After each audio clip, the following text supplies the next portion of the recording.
Let me know once you see the screen. Yes. Is it recording? Yes. It's already done. Fine. What is partitioning? What is the advantage of partitioning? Okay. Listen completely. You do it in the home. Okay. Please look at all the steps clearly. This is a very, very useful and one of the very important topics in Hive. So what I'm going to do is first I'm going to import a table called orders from MySQL. Please look at that MySQL database, and in the MySQL database, if you are looking at show tables, you will see that there is a table called orders. I'm going to import it into Hive. Okay, and make sure that I don't have that particular table on Hive. So what I'm going to do, go to the Hive prompt, Control L, and if I click or type show tables, I don't have orders table, so I'm safe. I'm going to import it, and you already know what is the command to import it. So go back to your command window and clear the screen and just type a couple of commands back. Sqoop import command, where you are connecting to this particular database, and your table name whenever you are importing is what is the table name? Orders. So you need to remove all these things, okay, because what you are going to do is you are going to use the Hive import. So minus minus Hive dash import. Please don't forget, if you want the data to Hive, it is Hive dash import. Okay, minus minus. What is the next one? Table. And what is the table name? Orders. Sorry. Orders is the name of the table, correct? And what is the Hive table name? Orders. If you don't write it also, it will create orders only. Orders. Okay? And execute the command.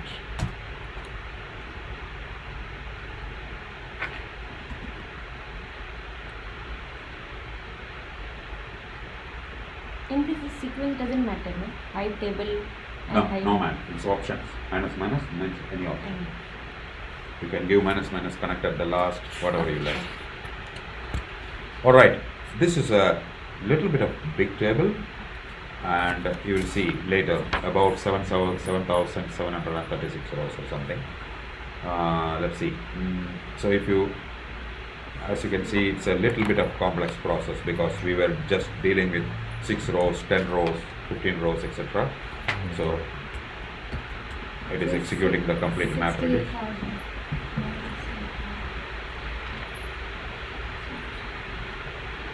Oh yeah. And if now you are looking at show tables in the Hive prompt, you must have what? Orders. You can see that orders is there. Clearing the screen. Select count of star from orders. Right? It will run a map reduce program because it's an aggregation. Then I do a count star, it is an aggregation. So it will run the map reduce program and it will tell you the number of rows.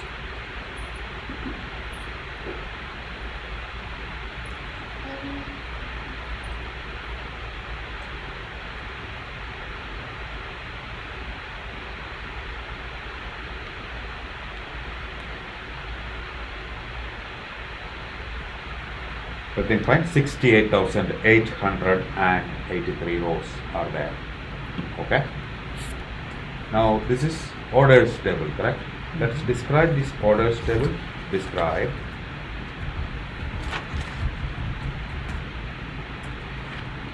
order ID, order date, order customer ID, and order status. Can I do something like select order underscore status from the orders table? You will get all the status, right? And please look at these values. What do you understand from these values? There are orders in different status, just like Amazon orders, right? Complete, pending, on hold, etc., right? Pending payment, etc., etc. This is the orders table. And now look at this particular command. Okay, select star from orders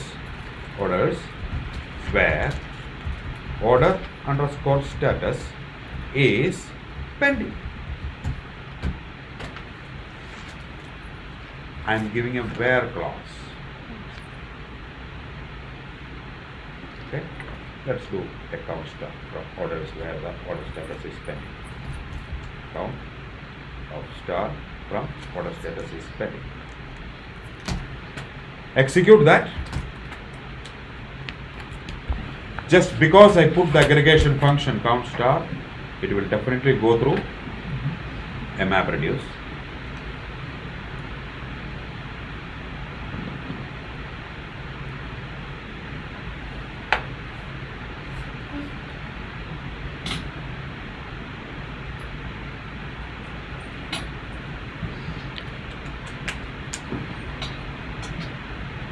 How many are there? 7,610 orders are in the pending status. It executed a map reduce, correct? Yes. Now, go to the browser and go to localhost colon or kickstart.cloudera colon 8088 to see whether a map reduce got executed or not. And you can see the last map reduce, or sorry, the first map reduce, a count star from orders equal to pending, because just now you have seen that it was executing the map reduce, correct? So what I'm going to do is I'm going to click on that.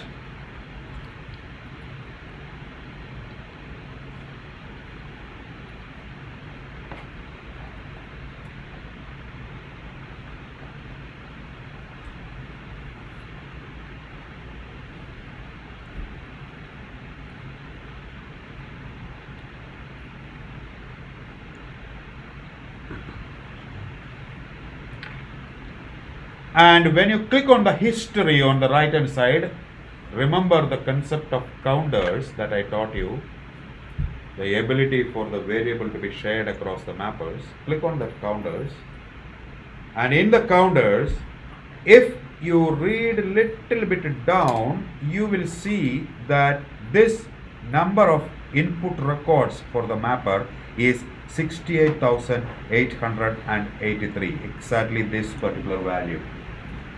Why it is 68,883? It is the total number of rows.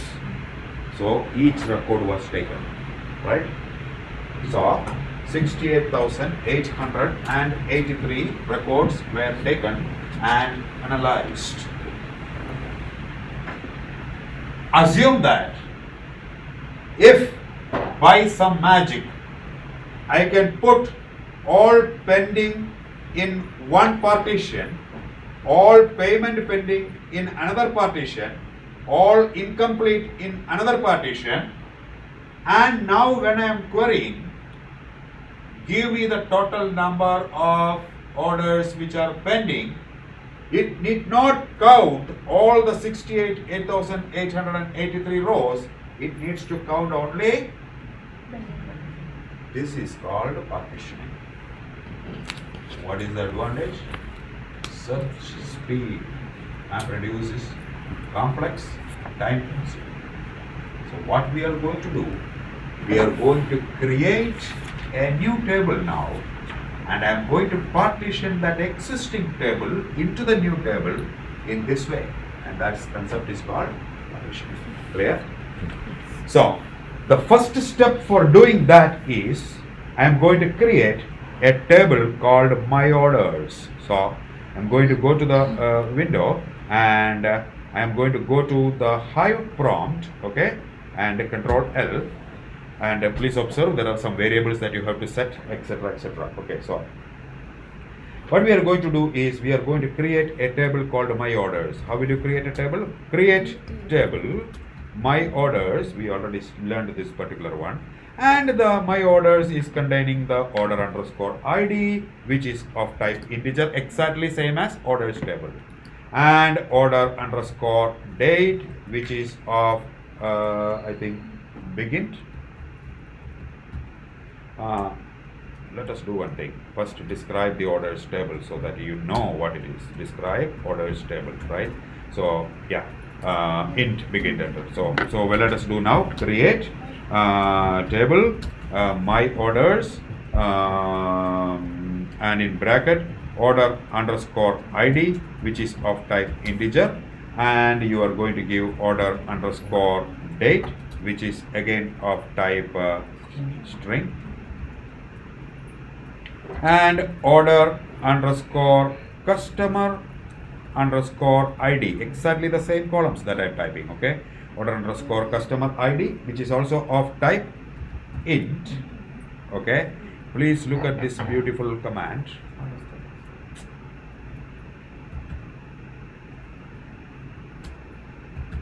Int, it is id level. Okay, order customer id int, and finish this. Look, I have written only 3, and then comes partitioned by. What is the name of the column that we are going to partition?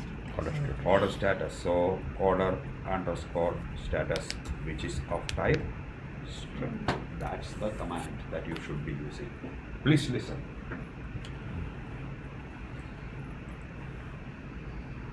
Order underscore status string is not in the list of create tables, but when you write like this, automatically the create command knows that take the 3 columns, also consider the 4th column, but 4th column should be partitioned.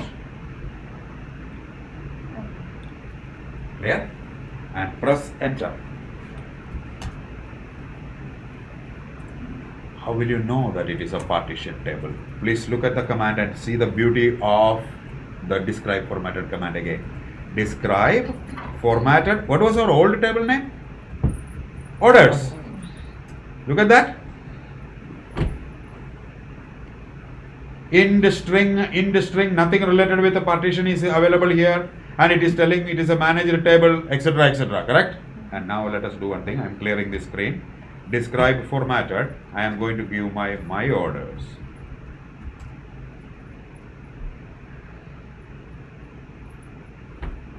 What are you seeing? Partition information. Describe formatted is superb command. So whether a table or is part, so somebody is querying a Hive table and it is taking very slow, and you want to know whether it is partitioned or not. All right. So you partitioned, but did you put any data? No, not yet. So what is the next step? The next step is you are going to write the insert command. Insert override. Please write all these things. Insert override. There is no word into. So table. And what is the name of the table? My orders is the name of the table. And you are going to give order. My orders. It is partitioned by. Also write partition. And in bracket order underscore status.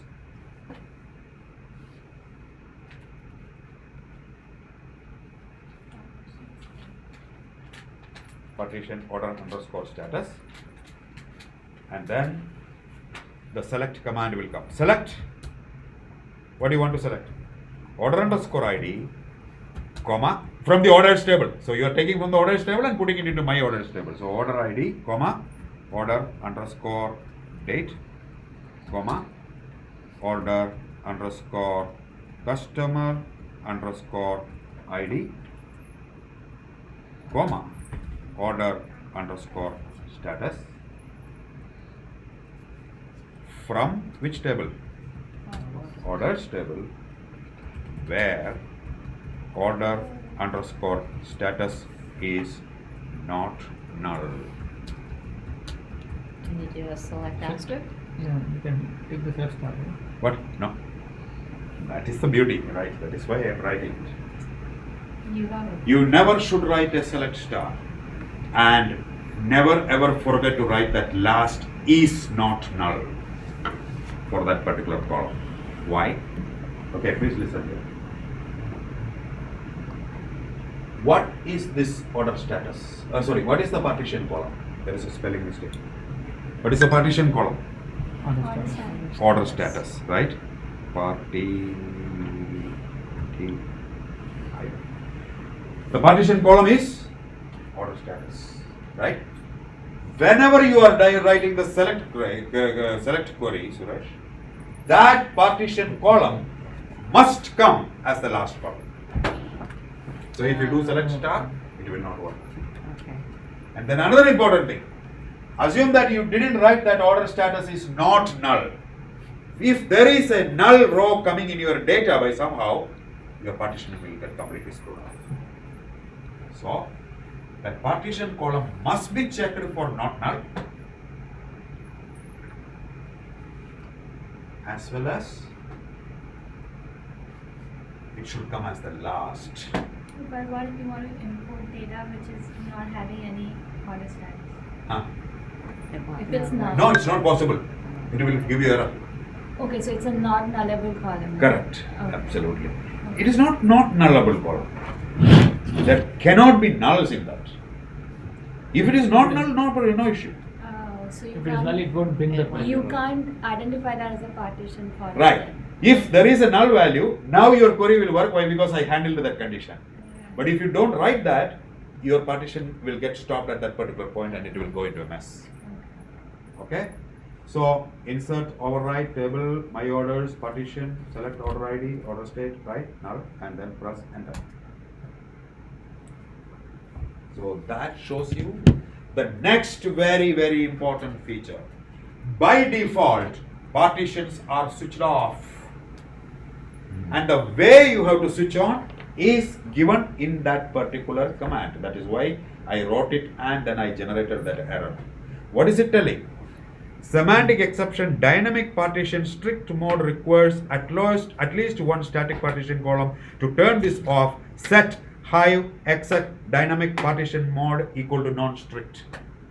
It is clearly telling you the message. What you need to do, just copy whatever is coming inside this, right, like this, and then copy it, and then I am going to paste it and press enter. Is it set for the complete session? No. Next time when you start Hive, you have to set it again because it is a session level setting. Okay. What is the value? Hive dot exec dot dynamic dot partition dot mod equal to non-strict. No need to by heart. I never by hearted it. By this error, you will know that you have to set it up. And now you go back, use the arrow key, and execute that previous command. You must not get any error. And look at the beauty. How many MapReduce jobs are getting executed, you see, and you will see some nice information now. Look at that. Tuck, it will take the data and it will start partitioning, and you can see that. On the screen you can see that. Please look at that. Yeah, did you observe what is happening? If you just scroll it up,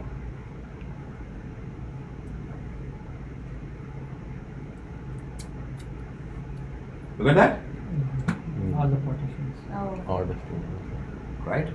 And now, let me go to the command prompt and I want to show you how, where is this data written?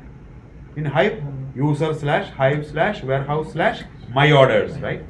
Hadoop, fs minus ls slash user slash Hive slash warehouse slash my orders.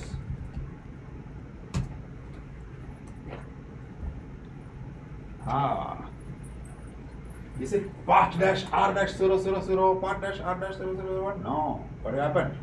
Look at this diagram.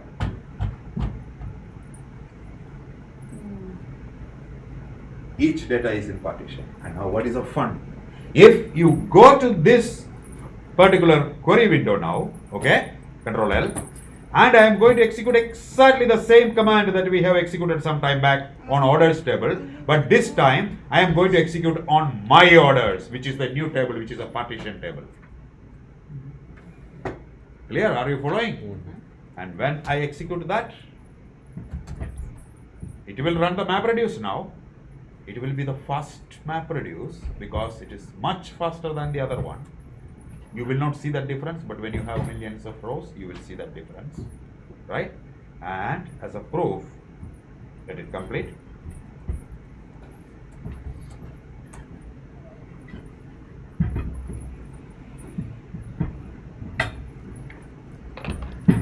Alright, it is complete. Go to that window where the MapReduce jobs are there, earlier window, back. And now you see that my orders table. Where is the my orders table? It is not coming. Enter, press enter, refresh.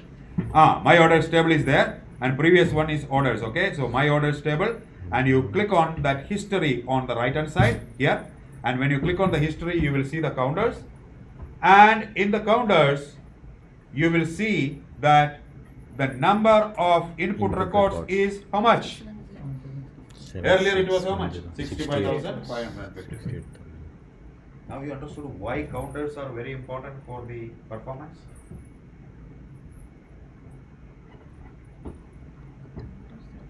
That's it. At least do this 2 or 3 times. Try on different tables. And one more thing to you, if you are interested to experiment, you can partition by 2 columns. So within a subdirectory, you can have another subdirectory. When you partition by 2 columns, that 2 columns should come as the last to select statement. And the 2 should not be is not now. That's And all. partition can be column wise only. Of course. Row wise cannot be No, done. it cannot be. So It is always, there is something needed to partition, right? Partition by country, partition by column. How will you partition by rows? Maybe first 5,000 or something like that. That is not a partition. That cannot be done Right? partition. That means it will be different tables, Mhm. right?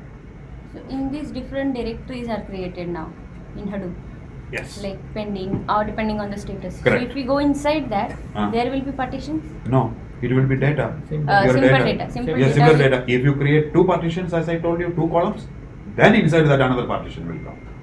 You can have by department, by ID number. Right. Like that you can have So the partition. order decides the hierarchy. Absolutely. This is a very, very important topic in Hive. No certification exams or interviews can be escaped without this.